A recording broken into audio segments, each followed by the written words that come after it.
morning, a fresh sunny morning. Welcome to March 8th.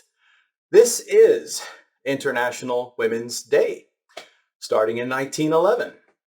International Women's Day is the global day celebrating the social and economic and cultural and political achievements of women. It also calls attention to accelerating women's equality around the world.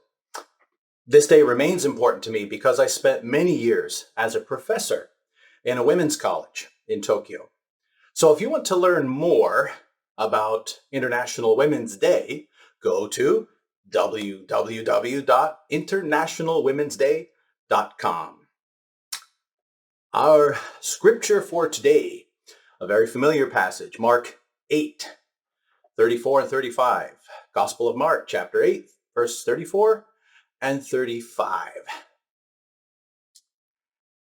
If any one of you wants to follow me, you will have to give yourself up to God's plan. Take up your cross and do as I do. For any one of you who wants to be rescued will lose your life. But any one of you who loses your life for my sake and for the sake of this good news will be liberated.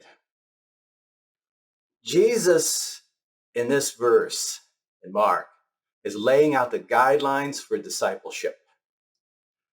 The first step is to surrender ourselves to Jesus, give ourselves up to God's plan.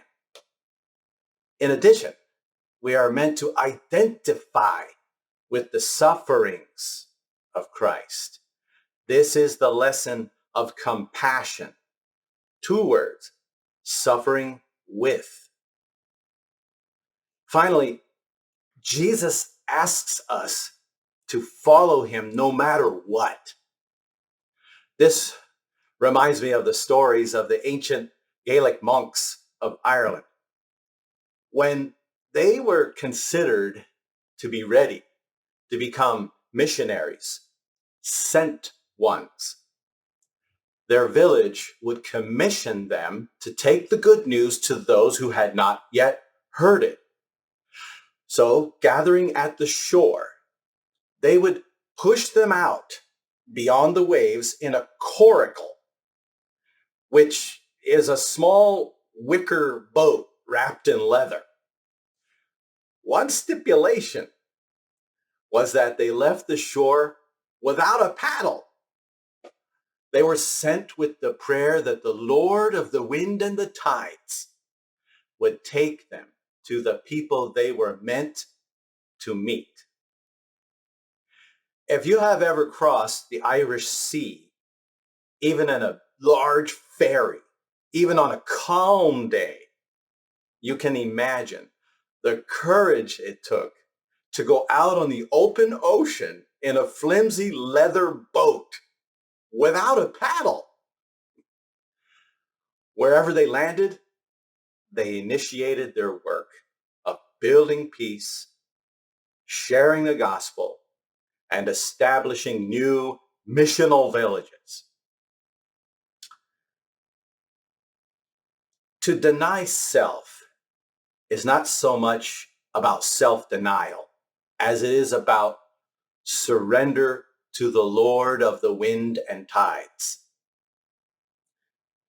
It is about offering our lives as a living sacrifice to God's purposes in this world.